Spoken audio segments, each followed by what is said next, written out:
mbokk yi xarit yi tey nag dama leen di nuyoo Ani Soxoma parce que tout simplement ñu ngi nuyu suñu xarit yi nga xamante ne bi ñooy malien yi nekk Dakar ba nag di leen xaar ci événement bu mag mbokk yi dans quelques instants dinañu recevoir benn artiste malien bu mag boobu ba léegi ñu koy annoncé ci RTS2 émission tam-tam nag dans quelques instants xam naa dina fi ñëw waaye dañu koy door ak ñi nga xamante ne bi ñoom la ñuy faral di liggéeyal mbokk yi ma ànd ci nag ak ki nga xamante ne bi moom mooy Adja Astou Adja damay bëgg saa su ne ñëw ak yow ci émission tam-tam waaye ñu gis nag mbokk yi ne que ñu ngi ci Noël bi kon nag yaakaar naa ne Adja du mën a def rek lu dul indil ñu lu nga xamante ne bi mën na ko teg suñu loxo ci mbirum décoration jëmale ko ci Noël Adja. dëgg la yaa xam maa ngi lay fay bu baax a baax di nuyu aussi mbokk téléspectateurs yi comme ni nga ko waxee on est à quelques jours de Noël te xam nga ni kër yi faaw ñu décorer leen ba ñu nice salon yi aussi ak sapin yi faaw ñu décorer leen waaye aussi tey dañuy wax ci li nga xamante ne mooy décoration bi nga xamante ne moom la ñu war a opter durant période sedd bi yëpp ndaxte sedd na voilage yi dañ koy ranger génn rideau yu lourd yi donc aujourd'hui dinañ ci waxtaan ci conseil yooyu noonu yëpp daal. ñu ngi lay gërëm di la sant bu baax a baax. Adja xam nga ne nag émission bi Adja la waaye tamit mbokk yi sunu xarit professeur Shadow professeur maa ngi lay nuyu di kontaan vraiment saa su ne si sa teewaay fii yow it tamit ci mbirum société parce que nag wax dëgg yàlla mbokk yi lu ne dafay xew ci décembre bi ci mbirum société moo tax professeur Shadow dana ci ñëw tey waaye ana naka la ciy ñëwee. professeur nu ma ciy ñëwee bés bu yàlla sàkk rek mooy ak coxotaan donc noonu laa ciy ñëwaatee bii tamit donc di nuyu ñëpp ñoo xam ne ñu ngi seetaan sur la RTS2 seen émission tam-tam comme ni ñu koy faral di defee tey nag ñu kontaan lool ndax li nar a xew ci plateau bi donc mu doon lu am solo. très bien loolu xam naa nañ ci ñëw ci kanam. su ma la waxee Ani Soxoma lan nga may wax.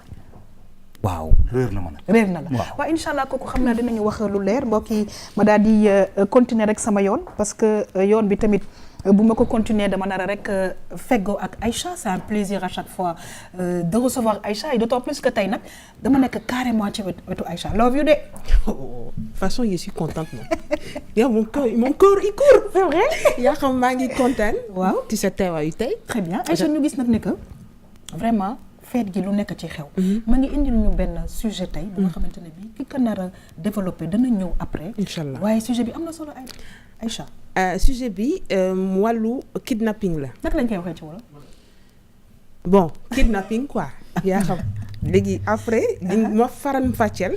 mot boobu parce que man mot français bi rek laa xam. waaw léegi moo wolof bi mbokk yi man tam damay jéem. parce que dafa mel ni nit ku nga xamante ni dañ ko jël te du coobareem. defe naa ne noonu la c'est ça. te du coobareem waaw te du coobareem. très bien kon nag Aïcha incha allah on te retrouve tout à l'heure mbokk yi sànq nag maa ngi leen koy annoncé mu mel ni nag nekk dans quelques instants dafa am nag gan gu mag gu nga xamante ne bii wuy si na Sénégal waaye tamit wuy si na groupe RTS xam naa ne nag du ma def rek lu dul dem xool est-ce que mi ngi ci yoon bi ndax yegg si na ci ñun kon nag mbokk yi man maa ngi leen di jox rendez-vous dans quelques instants.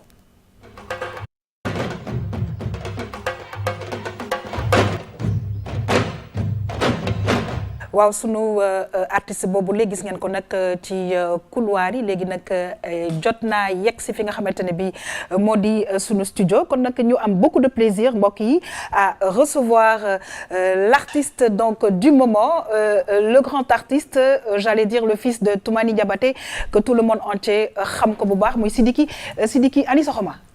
Ani Soxoma. asalaamaaleykum. maaleykum salaam. Bienvenue. merci ñu ngi lay souhaiter la bienvenue ci émission Tam-Tam. merci de me recevoir Tam-Tam. naka Tam-Tam bi foofu Mali Tam-Tam bi Mali. Djembé. Yéen Djembé la ci Mali. naka foofu mbaa mi ngi dox. ah bon le reste là je comprends pas trop mais. on va essayer tout à l'heure alors on va te laisser te poser un peu mbokk yi donc ma retrouver leen dans quelques instants pour ñu am waxtaan bu yaatu ak artiste bi nga xamante ne bii mooy Sidiki Diabaté ñëw ci émission Tam-Tam.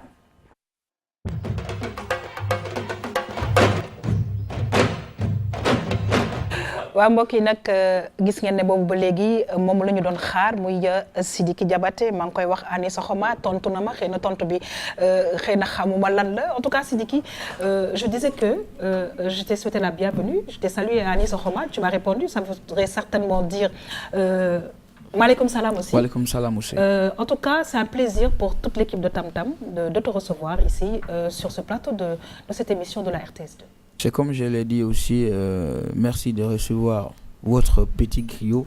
Et voilà, et je suis content d'être là aussi. Très bien alors mbokk yi ñu koy fàttali nag nekk vraiment événement bu mag la parce que le 22 bi incha allah Sidiki dana produire fële ca Grand Théâtre di fàttali nag nekk groupe RTS incha allah dana ci ñëw très largement alors avant de commencer l'émission on va peut-être très rapidement parce qu'on va entrer au fond des choses tout à l'heure parler de cet événement du 22 donc qui aura lieu au Grand Théâtre avec Sidiki mais aussi avec d'autres artistes sénégalais notamment. Oui.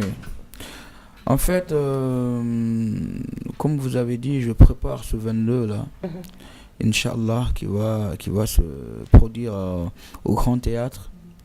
Inch'Allah, moi chez nous, on dit que là où le travail a sa place, les paroles n'ont pas d'effet.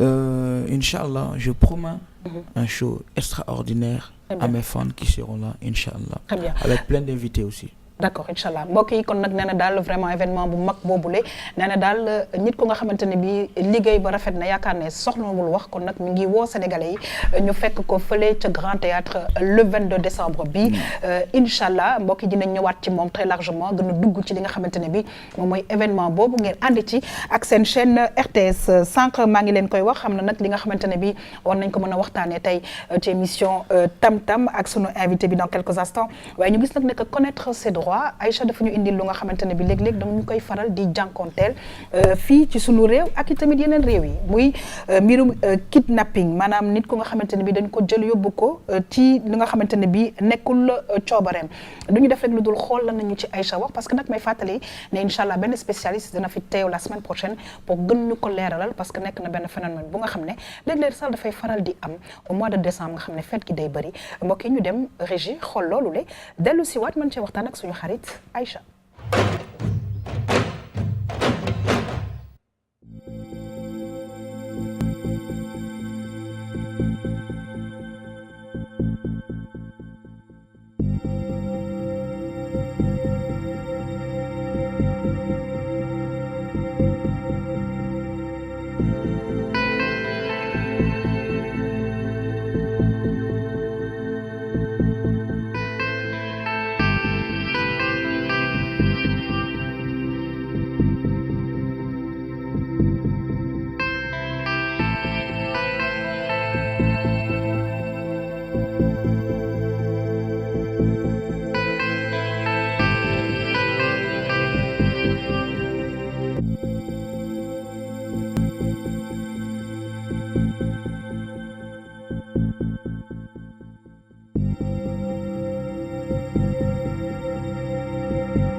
waaw mbokk yeeg xarit yi gis ngeen li nga xamante ne bii la ñu Aïcha indil dafa ko jëlee ci presse bi parce que bu njëkkaan daan nañu ko dégg daan na sax am waaye daawul fësee ni ay kidnapping Aïcha Touré ñu gis nag ne que vraiment li ngi ñu indil yaakaar naa ne sénégalais yu bëri ñu ngi naan est-ce que lii am na et pourtant am na fii ci Sénégal mu nekk benn phénomène bu nga xamante ne bii da nga ciy ñëw waaye maa ngi koy wax sànq incha allah semaine prochaine benn avocat dana fi toog pour daal indi ñu ay leeral ci côté ak yelleefu doomu aadama.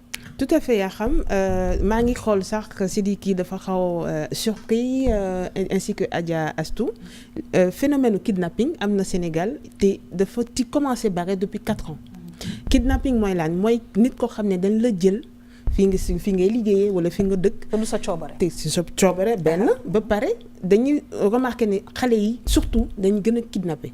wala nit ñoo xam ne dañu am xaalis. Sénégal nag mooy dëkk boo xam ne police bi. xarañ na trop ba pare en général pour des raisons de sécurité.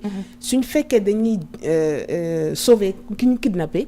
dañ koy duñ ko publier. parce que bon pour des raisons de sécurité bëgguñu si ñu xam seen méthode. ok mais il faut savoir aussi yaa xam que ki kidnappé. c'est-à-dire ki jël désiru kidnappé en général pour lan la ñetti raison am na.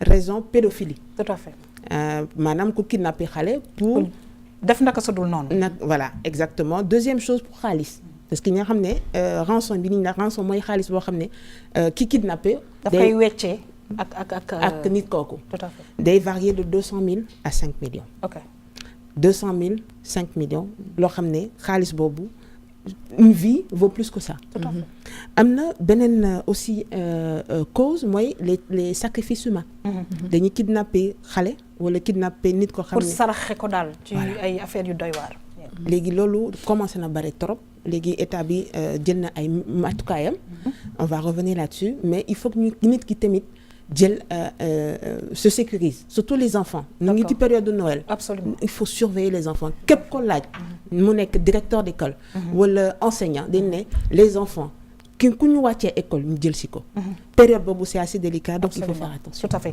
en tout cas lii tubaab di wax c'est venu à son heure parce que tout simplement comme ni ñu ko waxee sànq ñu ngi ci période fête yi affaire kidnapping yi Sidiki je vois que tu as été un peu surpris par rapport à ce qu'on vient de montrer est-ce que qu'il existe aussi de ce genre de cas chez toi au Mali? Bon, ça dépend en fait ce genre de cas existe partout dans le monde moi je dirais juste simplement que toutes les guerres que le monde subit, c'est à cause de l'argent. Tout à fait. La vérité d'aujourd'hui, c'est l'argent. Les mensonges d'aujourd'hui, c'est l'argent. Absolument. Donc, avec les mesures de sécurité et tout, ça peut passer. Mais si les gens sont encore plus spirituels, je pense qu'il n'y aura pas trop de cela dans le monde. D'accord. On doit apprendre à s'aimer et à se comprendre. Malheureusement, la pauvreté, un homme pauvre n'est pas un homme libre. Tout à fait. Un homme qui a faim Oui. n'est pas un homme libre. Alors on voit que vous êtes musicien et que vous êtes des porteurs de voix. Est-ce que dans les messages que Sidiki donne dans ses chansons, on voit beaucoup d'amour, mais est-ce qu'il y a d'autres messages que Sidiki véhicule à travers ses chansons? Parce qu'actuellement, en fait, il est très bien écouté et très bien suivi par la jeunesse. Bon, en fait, chez moi, au Mali, je suis l'ambassadeur des enfants. De tous les enfants du Mali. Très bien. En fait, c'est que ça. Moi, je dis que d'abord, je suis un enfant. Et j'ai des parents. Un enfant a droit, je pense qu'il a droit au respect. Oui. Il a droit aux disciplines. Absolument. À une bonne éducation. Tout à fait. C'est important. L'enfant, c'est l'éducation. Je dis que Diabaté, c'est l'éducation. Un Youssou, c'est l'éducation. Oui, oui. Un Wally Seck, On c'est confirme. l'éducation. Viviane, c'est l'éducation. Oui. Moi, je pense que ce n'est que ça. On doit juste, les parents doivent savoir que l'amour d'un enfant n'empêche pas l'éducation. Tout à fait. Et, c'est et en plus, on a important. nos réalités en Afrique. Ouais. Si, surtout en Afrique. Surtout en Afrique. On doit juste être plus spirituel. Moi, je pense, pour moi, surtout un pays comme le Sénégal avec les grands califes, Très bien. on va demander leurs prières Absolument. Nous protéger. pour apaiser, pour protéger tout ça. Voilà léegi nag mbokk yi très très bien dit mbokk yi ñuy gis nag ne que vraiment Sidiki yaakaar naa nu ma ko waxee moom xale la ay parents wam ñoo ngi koy aar di ko topp ci li nga xamante ne bi moom lay def waaye lu mu wax dëgg la nee nañ bu ñu jëlee yëpp ci spiritualité ba pare nag am na lu am solo lu mu wax nee na ñu ñaan xalifa yi nga xamante ne bi ñoo fi nekk ñu ñaan tu en connais des xalifa ici au Sénégal? En fait, alhamdoulilah, je ne connais pas trop, mais j'ai quand même l'amour d'un quelqu'un, Oui. d'un grand monsieur Oui. de Dakar, Cheikh Ahmadou Bamba. Bakke Balla Aïssa merci beaucoup en tout cas professeur Shadow ñu gis nag ne que vraiment ca la muy wax dañ koy faral di ko baamtu fii ci émission bi muy daal nañu delluwaat ci ngëm-ngëm parce que comme ni ko Aïcha waxee ay kidnapping nag yooyu moo ngi am waaye bu ñu delloo ci ngëm-ngëm comme nu mu ko waxee yaakaar naa ne danañu ci mën a arriver parce que nag kidnapping yi ça fait 4 ans comme elle l'a si bien dit dinañ am un spécialiste qui va venir ma baamtuwaat ko mais nekk na un phénomène qui s'installe. waaw nekk na un phénomène qui s'installe je crois que Sidiki du mu wax loolooy solution bi.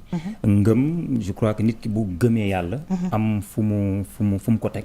am na yu bëri yoo xam ne du ci dugg. absolument donc damay delluwaat si phénomène li nga xam ne mooy kidnapping bi rek c'est vrai que depuis 4 ans déjà doon na loo xam ne lu fës la ñu ngi koy faral di seet lu ñuy jàpp nit ñoo xam ne dañoo am alal.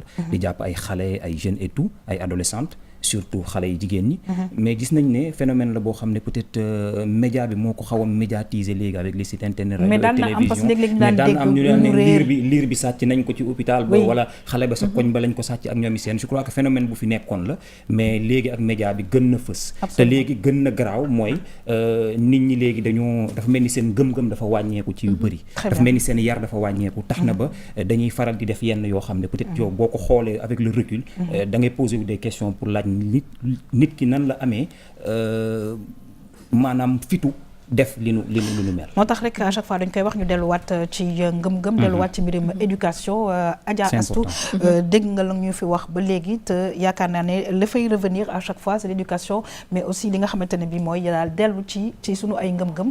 bu ko defee ñu gën a mën a defaraat société. effectivement dellu ci ay ngëm-ngëm ba pare dellu ci gëm yàlla surtout. et aussi man point bi nga xamante ne dama ciy appuyer bu baax a baax mooy côté sécurité bi.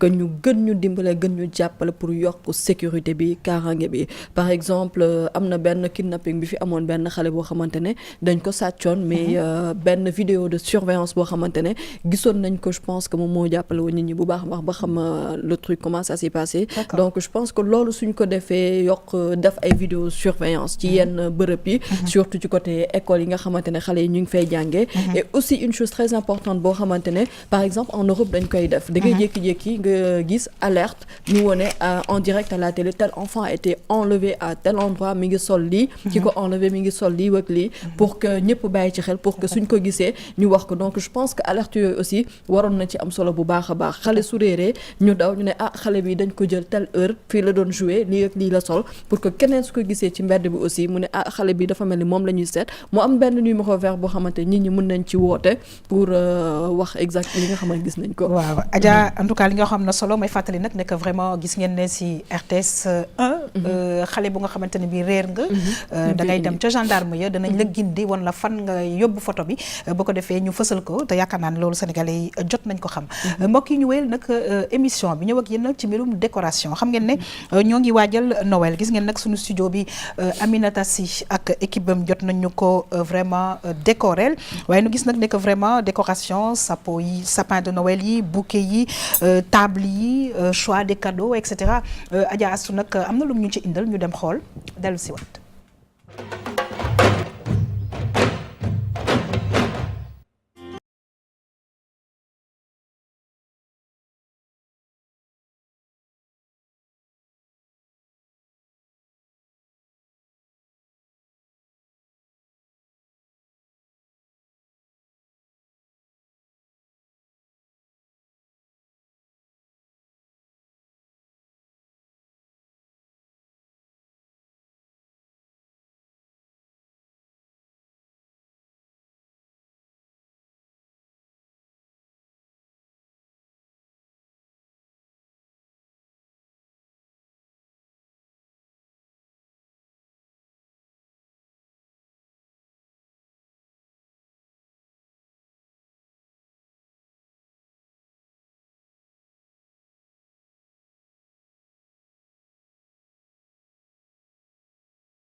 waa mbokk yeeg xarit yi ñuy seetaan nag gis ngeen la ñu Adja Astou indil ci décoration.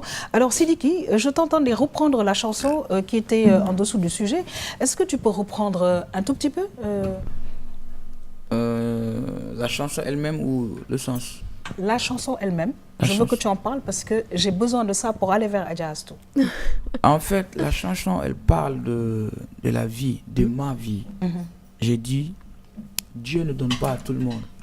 Et tout le monde ne peut pas recevoir. Alors, je vais t'arrêter là parce que pourquoi j'étais interpellée par rapport à ça? Parce que Dieu n'a pas donné à tout le monde. Et on arrive vers les fêtes. Alors, on sait que c'est Noël, qu'il y a beaucoup d'enfants qui ont besoin de cadeaux. Mais comme on le sait, Dieu n'a pas donné à tous les enfants. On va y revenir juste pour introduire Adja Astou parce qu'on est Noël.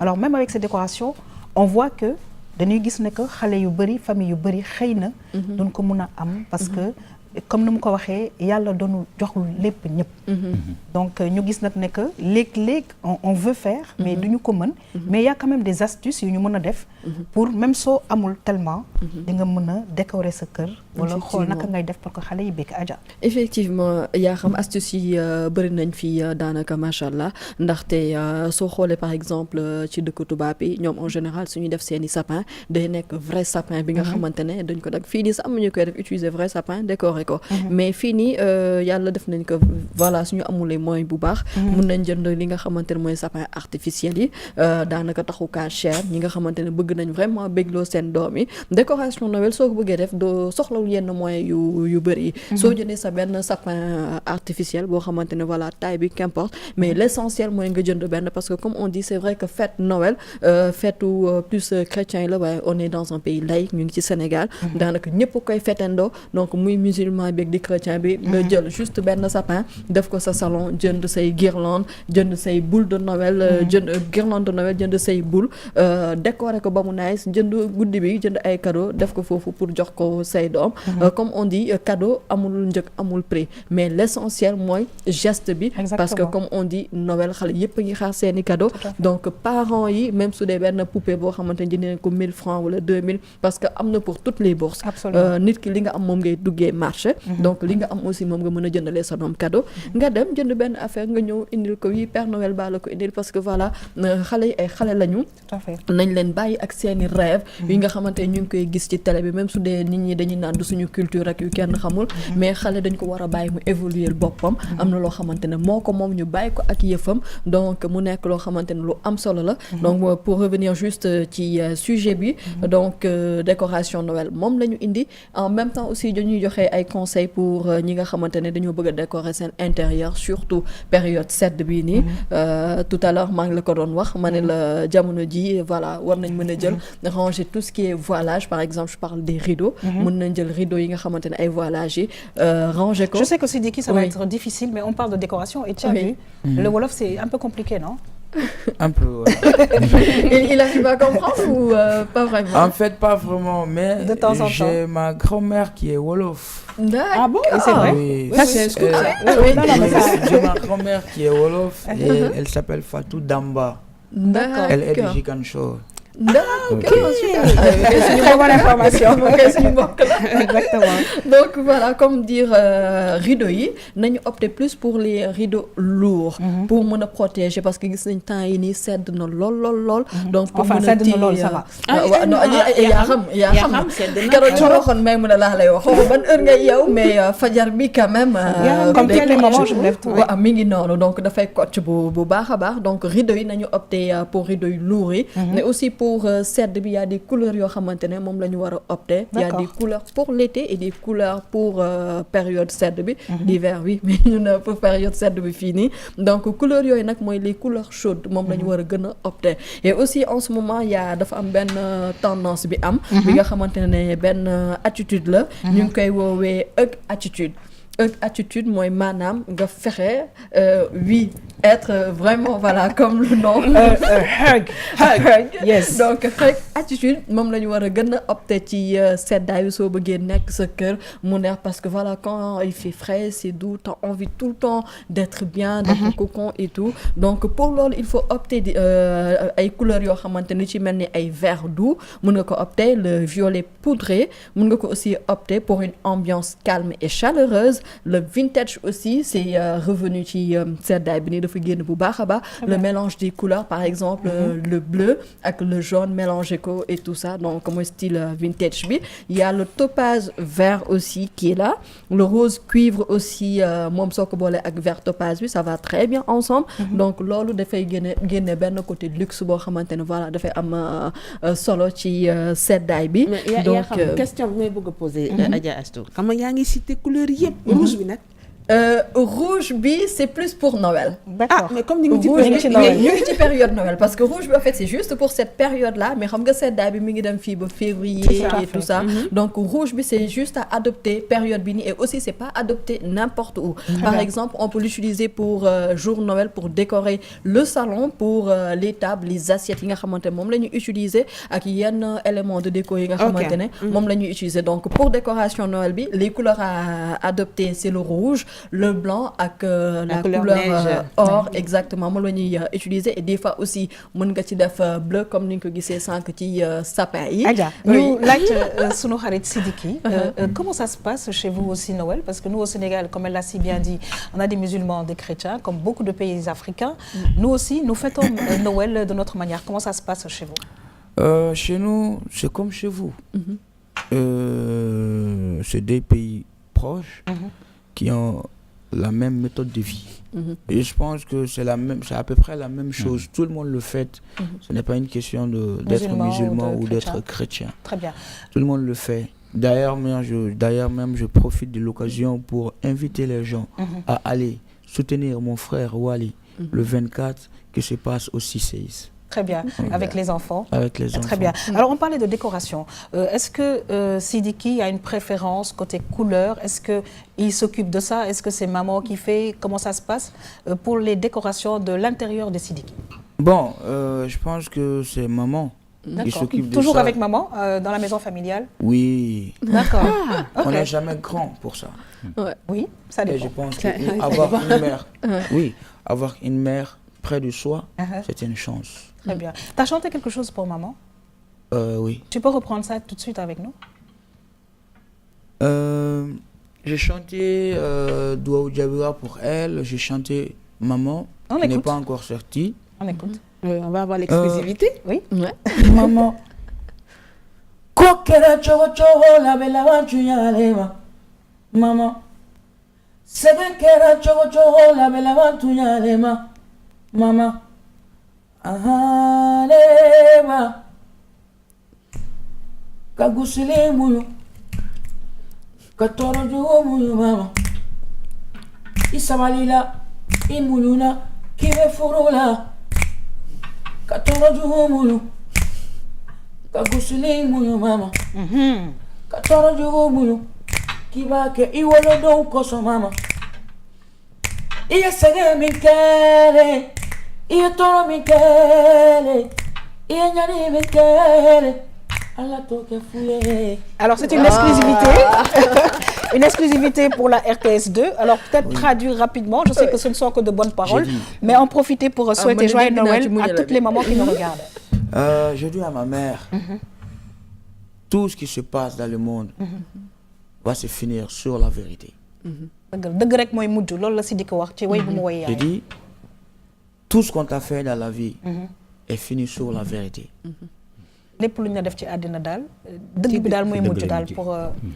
J'ai dit, tu as accepté la cuisine, tu as accepté de pleurer dans la cachette, tu as accepté de tout supporter malgré le pouvoir d'une femme que vous avez, pouvoir d'une mère que vous avez, malgré le pouvoir de construire ou de détruire que tu as. Parce que malgré tout ça, tu as accepté de t'asseoir pour ton mari, pour ton préféré.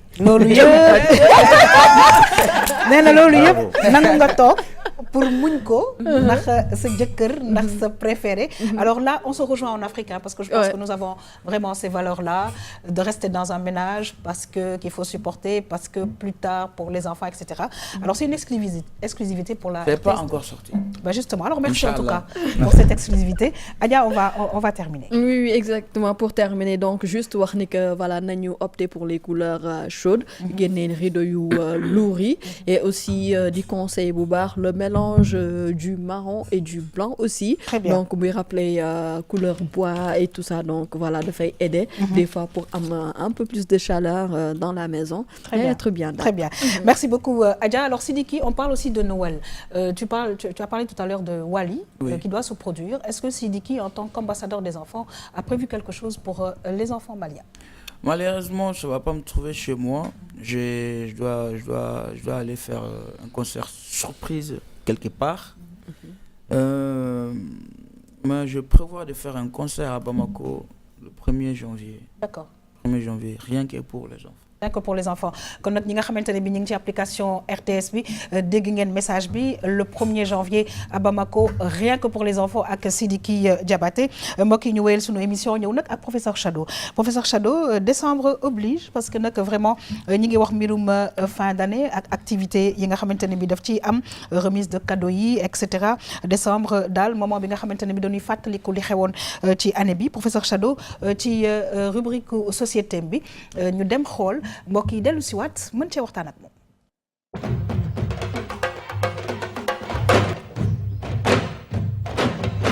mois de décembre mooy weer wu dàq ci weer maa ko wax yéen ñu tudd janvier ba novembre bu leen naqaree eh ben def leen ay vidéo. décembre mooy frontière u at buy waaj a jeex ak at bu bees bi te ku xam frontière xam ne du n'importe comment la ñu fay duggee. décembre mooy marqué li nga xam ne moom mooy fin d'année. fin d'année seetlu wu leen ne nit ñi dañuy bizarre. fin d'année. bu at bi di waaj a jeex nit ñi dañuy yàkkamti dugg ci at bu bees bi. décembre gaawal jeex ñu dugg ci at bu bees bi gaawal jeex. t'as l'impression que ne dañu leen dig mbir mu rëy ci at bu bees bi. mais 2017 bi non am naa ci confiance quoi léppay set. am naa ci ngëm-ngëm léppay set. loolu nga xool 2016 bi mu tegal ñu 16 ñu ngi ñuy toog ba tey. yëg-yëg gu rafet ngay am yàkkamti dund at bu bees bi ak njort gu rafet sauf pour ñoo xam ne seen contrat ci at bu bees bi lay jeex te yaakaaru li nga xam ne mooy renouvellement. fin d'année période pàccax la c'est la fête.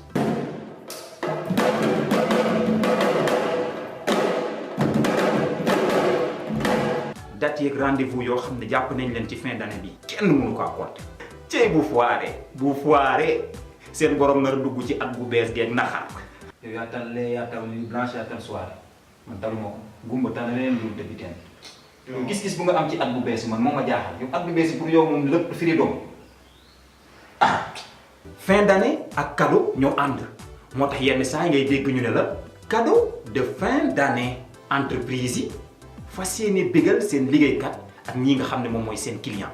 def promo wane seen produit ak seeni service jàllale ay publicité ci rajo yeeg télévision yeeg site internet yi. décembre la ñu yàkkamti ay nante lañu. njënd mi ak njaay mi daal di yokk gel wala far jëkkër jabar papa yaay doom xarit cadeau yi di jalaañu. xale yi nag am ci wàllu bu rëy waaye nag nañu fexe bañ a participer si luy banaliser violence. jëndal leen ay cadeau yu mel ni pistolet paaka jaasi ak loo xam ne day reye. fin d'année daal boo ko xoolee ba ci biir période teg dil la on vous force à consommer encore consommer toujours dépenser.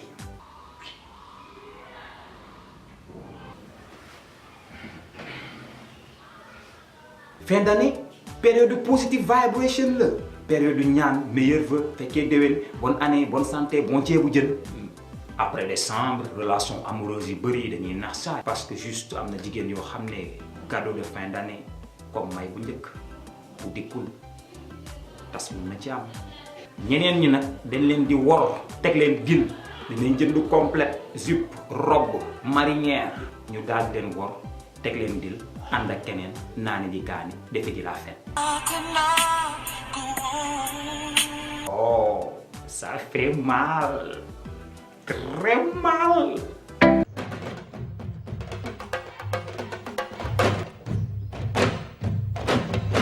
waaw mbokk yi ñu seetaan ñu gis nag ne que vraiment une date à retenir c'est le 22 décembre maanaam mbokk yi suba incha allah Sidiki Diabaté mi nekk suñu plateau bi mi ngi leen di jox rendez-vous au Grand Théâtre moom ak i tamit yeneen artistes sénégalais danañ ci ñëwaat waaye professeur maa ngi wax date boobu retenir nañ ko mais mu am tamit yeneen date yu nga xamante ne bi ak li nga ci wax yëpp mooy décembre daal nit ñi dépenser xaalis on nous incite à dépenser mu nekk daal mois bu nga xamante ne bi tamit les gens gardent espoir parce que dañu naan 2016 bon c'était pas très bien mais 2017 inchallah yàlla baax na daal mais dañ ciy dugg avec ni nga ko waxee avec beaucoup d'espoir. avec beaucoup d'espoir lay demee saa su ne parce que dañuy faral di créer sax ay yenn genre terme 2016 yàlla na bu ñu tegal 16 2017 le pay 7 2018 ñu créer beneen mbir. donc pour te dire rek ne nit ñi doomu aadama yi donc nu ñuy dundee fin d'année bi. avec beaucoup d'espoir. parfois espoir boobu lu leen koy yóbbee mooy peut-être année bu ñuy waaj a génn. année boobu dafa xawoon a métti si ñoom. parce que da ngay gis yenn année yoo xam ne da ngay ne waaw mais nu mu demee nii. à chaque fois da ngay dugg si benn projet mu capoté. ngay waajal benn mbir mu capoté ba année bu bees buy ñëw da ngay bëgg daal mu gën a jaar yoon. mais man li ma bëgg a wax ci fin d'année bi wax nañ ko sànq avec les kidnappings mais dafa am benn affaire bu am importance boo xam ne dañ ko seetlu ci fin d'année yi parce que dañuy faral di wax ne fin d'année période festive la. c'est-à-dire que nit ñi dañuy bëgg a gën a fetu la ñuy gën a bëgg a def que leneen mais seetlu nañ depuis quelques années que ne tendance bi xaw na changer tuuti. seetlu nañ ni c'est une période festive mais c'est une période aussi religieuse. parce que seetlu nañ ne lu si mel ni ay fête 24 25 31 décembre da doon faral di am ay nuit blanche ay lait ak ñoomi seen mais gis nañ ne léegi day faral di am ay daayira waaw ay daayira ak ñoomi seen ñoom ñooy faral di am ci koñ yi c'est bien parce que nit ñi aussi mënuñu topp ci benn mbir ñii bu ñuy dem fête ñii dañuy dem defi ji leneen et lépp sotti seeg def si la parce que ku nekk ak li nga bëgg donc ku nekk ñu may ko mu def lu mu bëgg itam. Très bien alors Sidiki t'as vu la vidéo de professeur Shadow, qu'est-ce que tu en penses déjà? Bon, je sais pas trop ce qu'il dit en Wolof. Oui, mais il était agité quand même. Il était agité. Il a l'air plus chaud que là. Mais ça m'a même surpris. Mais ce que je pense que tout le monde a l'espoir en décembre que l'année prochaine va être son année. J'espère que l'année prochaine, 2017, va être pour nous tous, ça va être une année d'argent. De bonheur, de santé, de prospérité. Alors pour l'année 2017, qu'est-ce que Sidiki justement propose, va vouloir offrir à ses fans? Je prévois mon nouvel album, Inch'Allah, qui va sortir bientôt. Et maman est dedans? Si. Très bien. Si. Je prévois de faire des concerts, des clips et des surprises. Et des surprises, beaucoup de surprises. Oui, Aïcha. Et des surprises. Clip Sidiki, ça fait rêver. C'est vrai. Alors, comme ça fait rêver, nous m'avons fait le souhaiter un joyeux Noël à professeur Shadow, de le remercier, de voir téléspectateurs, que ce jour de fait changer. Je vais vous dire. waaw bon li wax mbokki téléspectateurs yi ne dañ ma tàmmoon di gis les mercredis à partir de la semaine prochaine ça sera les jeudis lañ may faral di gis donc loolu yëpp sotti seeg def si la rek gën a arrangé pour mu gën a neex rek bégal mbokki téléspectateurs. Alors moi ça a été un plaisir en tout cas de travailler avec toi parce que le jeudi c'est le jour de Yolande donc xam naa ne Inch'Allah dinañ daje ci couloiru RTS day comme je dis sotti ceeg def ci la Inch'Allah dinañ ko remplacer beneen ça a été un plaisir, le plaisir est partagé. Merci beaucoup. Aïcha nous parle de rêve que vraiment clip bu Sidiki Diabaté yi ay rêve la donc mbokk yi on va rêver il n'est pas encore 20h mais on va rêver avec Sidiki et dire au revoir au professeur Shadow et recevoir Del Malick. C'est parti, on y va. gis ngeen ne nag dañu wone woon sunu bande annonce bi di fàttali ne Sidiki Diabaté dana teew Grand Théâtre ak yeneen i artistes inchallah suba maanaam le 22 alors la femme bi nii ñu ngi koy wax machallah waaye Sidiki on va vous retrouver au Grand Théâtre inchallah alors dans un concert vraiment exceptionnel avec d'autres artistes sénégalais. Sénégalais, oui. Comme Wally, comme ma sœur Abiba, comme tonton Baye Fall aussi. D'accord. Alors on a vu aussi ñu gis nekk Sidiki Diabaté famille géwél la bokk ñu gis nag ne que Sidiki en fait nit yi xam nañ ne que dafay jouer kora mais il y a pas que la kora comme instrument que Sidiki joue. Oui. En fait, tout ce que je fais, c'est moi qui le produis. Je suis arrangeur, compositeur, auteur, chanteur, musicien aussi. D'accord. Donc, ça me facilite beaucoup de choses. Et, Il y a la kora, il y Il y a la a kora. le piano. oui, et puis la programmation et tout. D'accord. Bon, ça fait partie de la vie d'un musicien de savoir ce que tu fais, de connaître. Et ce quand que on tu est dans fais. une famille où tout le monde fait un métier Oui, plus ou moins qui touche bon, à la musique. une famille de griots, c'est une industrie Tout à fait. musicale. Mm. Moi, je pense que c'est ça. Et quand on est jeune comme ça, je pense qu'être bien entouré par ses parents, comme tu l'as si bien dit, C'est ça fait une un chance. plus. Ça fait un plus, ouais. C'est une chance. Et les parents comme Toumani, tout le monde n'a pas. Il y en a pas d'autres. Hein? Et c'est une chance, non? mais C'est une chance pour moi, et Oui. c'est vrai, il faut le dire. Et tu as grandi avec les... Oui, et moi, tu sais, cette vie-là, on ne fait qu'apprendre. Chez nous, il n'y a pas de... Chez nous, il n'y a pas quelqu'un qui remplit le stade. Non. Chez nous, il n'y a pas que tu fais ça, ou tu as fait ci, ou tu as fait Bercy, tu as fait ça, ou j'ai fait ceci, je fais cela. Ça n'a rien à voir. Ok. Il y a que le père et ses enfants, la mère et ses enfants. Inch'Allah. C'est que ça. Très bien. Et- Quand on est en famille, on a une certaine force. Et je Oui, pense mais que c'est ça, important. on fait qu'apprendre, on ne finit jamais d'apprendre. Et puis un enfant, c'est un enfant. Sidiki est un enfant, il n'arrête de le répéter, mais un C'est enfant très bien entouré. Et je rappelle aussi, xale bu nga xamante ne bii Del Malick yaakaar naa ne wane na ay preuves am sur le plan national chez lui, le plan international. Et je pense que comme nous me ko waxee, c'est une carrière internationale qui a débuté il n'y a pas très longtemps, mais quand même qui a marqué son empreinte. Del Malick, bienvenue sur le plateau de table. Eh bien, Yaha, merci et di am mbégte partager plateau bi avec la star, comme je l'ai dit tout à l'heure, Sidiki Diabaté. Am mbégte aussi partager le plateau avec Aïcha et Adja Astou. Voilà, comme vous venez de dire, Sidiki Diabaté, un artiste confirmé, mais également polyvalent et très libre également dans ses choix de musique qu'il est en train de faire. Yeah.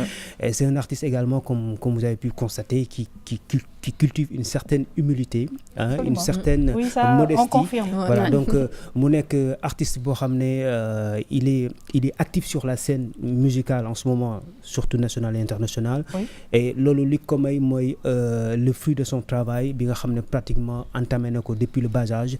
Il a démarré très petit. Et puis li ñu mën a wax, ce qu'on peut dire peut-être sur lui, c'est comme il a dit tout à l'heure, c'est un artiste qui est entouré, qui est bien entouré d'ailleurs. On a eu l'occasion de recevoir son papa ici avec l'émission Décibel de Michael Souma. Donc Sidiki, si on peut revenir un peu sur votre parcours, c'est vrai qu'il y a une date phare qui est attendue par les Sénégalais. Beaucoup disent que c'est une confirmation pour vous. Qu'en pensez-vous exactement? Bon, moi, je ne pense pas que c'est une confirmation. Je dirais juste que c'est une réconfirmation. Tout à fait. Je dirais juste ça. Et Alhamdulillah, Rabbil Alamin, c'est pour faire plaisir à mes fans de Dakar, aux gens qui sont là, qui me soutiennent sans que je le chasse. C'est vraiment important. Et moi, je dirais juste que c'est pour faire la fête. C'est pour faire la fête sans pression. C'est pour passer ce décembre, ce fin décembre. Et c'est pour se donner, se faire des louanges, se faire des douas pour l'année prochaine. Très bien. Alors Sidiki avec le mbalakh, mais Sidiki aussi avec le rap. Parce que Sidiki, on sait qu'il a quand même fait du rap avant d'en venir à la chanson. Ouais. J'ai produit du rap. J'ai produit beaucoup de rappeurs maliens, comme Ibawan, comme Gaspi, comme Memo All Star, comme Talbi, comme Oxby, comme presque tout le monde. Et vous savez, avec le rap, c'est toujours des petits problèmes. Mais malgré ça, Alhamdulillah, on a géré, on a fait beaucoup de choses, beaucoup d'exploits. Le mbalakh, et Sidiki et le mbalakh actuellement. En fait, je fais que développer ma musique. Je fais que donner de la valeur à la musique africaine. Il faut juste être ouvert. On suit juste les traces des grands. Des anciens. Et des enseignants. Des soleils. Comme les Youssou N'Dour, comme les Toumani Diabaté, comme je dirais comme les Salif Keita, les Habib Koïté. Et celui qui jouait à l'accordéon, comme Mori Kanté. Ah, Mori Kanté, oui. Vous voyez. Et c'est que ces gens-là, rien que de parler avec eux, ça apprend. Absolument. Ces gens-là sont des universités Tout à fait. vivants, des bibliothèques vivants. Tout à fait. Alors, on a vu que, comme il dit, cette ouverture-là, elle est extrêmement importante. Parce que vous l'avez vu, chers téléspectateurs, sur la RTS2, Toumani Diabaté avec des Espagnols. Donc, on a eu un concert extraordinaire, c'était au Grand Théâtre. Donc, lu muy wax dafa nekk lu am solo.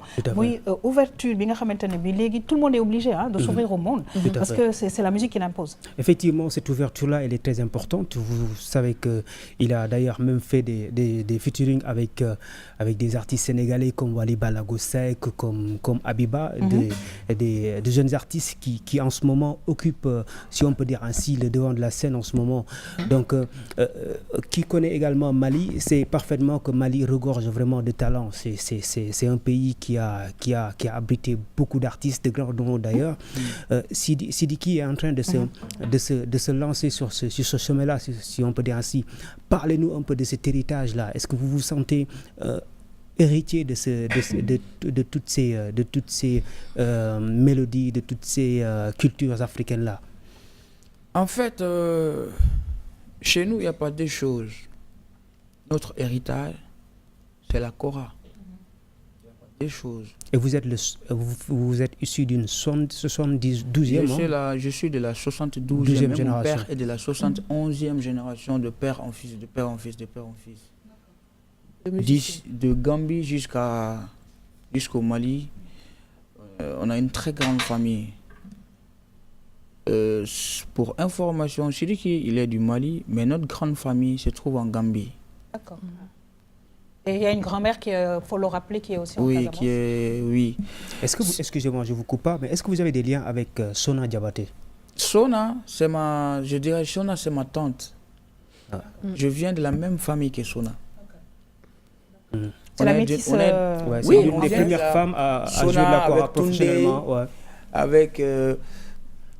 c'est ma famille là-bas.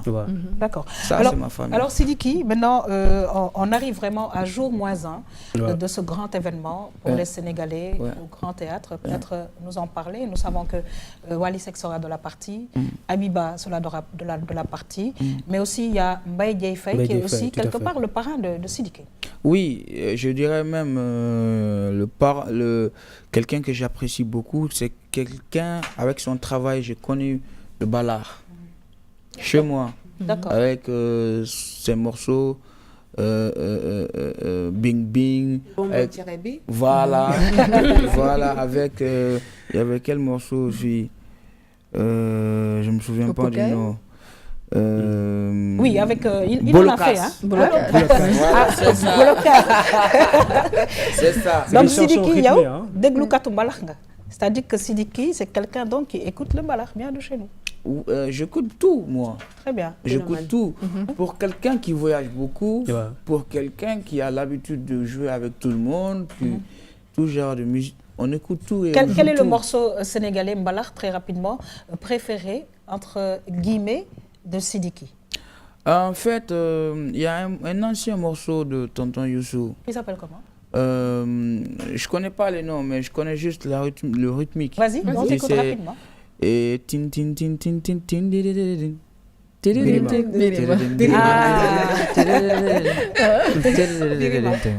Voilà. J'ai beaucoup écouté ça. En fait, mon père, il a été quelqu'un qui a beaucoup il a beaucoup évolué ce genre musical chez nous. D'accord. Il joue avec ce musicien, il a beaucoup développé ce genre musical chez nous. Le afro-manding ballard, afro-manding, il a beaucoup fait ça. Il a mélangé du ballard avec des sons manding, vraiment manding. Oui. C'est pas du ballard, c'est pas du manding, mais c'est de l'afro. Très bien. Alors on va terminer parce que moi je voudrais aussi que Sidiki nous chante quelque chose avant de partir pour annoncer et appeler tous les Sénégalais, je dis bien tous les Sénégalais, tous les étrangers qui vivent parmi nous, on a l'habitude de le dire, de venir au Grand Théâtre, Inch'Allah, demain 22 décembre. Ce sera à partir de quelle heure? Normalement, ce sera à partir de 20h.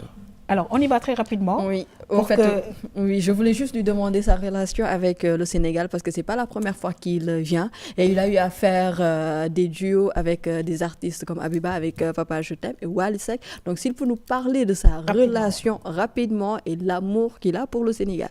En fait, c'est une relation d'amitié, de sincérité De fraternité. et de fraternité.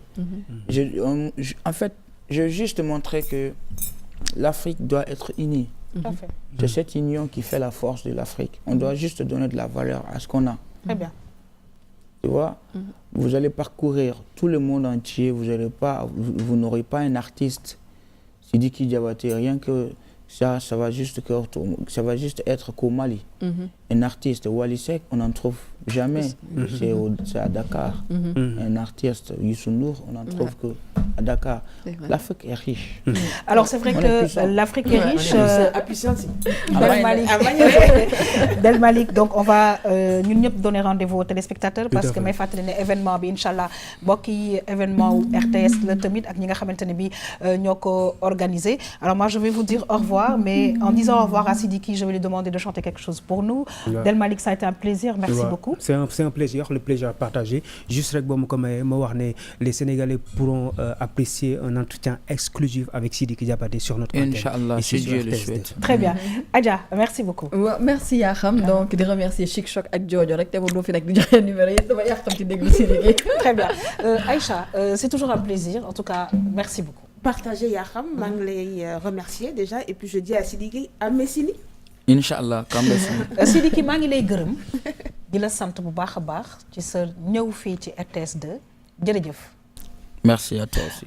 waaye nag laata may dem dama bëgg nga way su ko defee ñu fàttali téléspectateurs yi ne suba 22 décembre ci théâtre national Daniel Sorano incha allah Sidiki dana fa nekk ak Abiba dana fa nekk ak Wally Seck dana fa nekk ak Mbaye Dieye Faye pour benn concert bu extraordinaire di ngeen ko gis à travers seen groupe RTS Sidiki jërëjëf et surtout un très bon concert. Merci à vous. ma bàyyi la nga way wayal.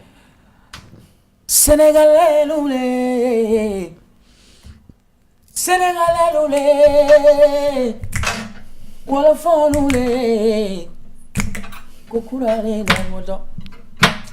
Sénégalais loulé, Sénégalais loulé, yeah, Sénégalais loulé, Kokurale Damoto. Sidiki Diabaté nana. Sini le 22, Sidiki Diabaté, nana. I'm here, je suis là.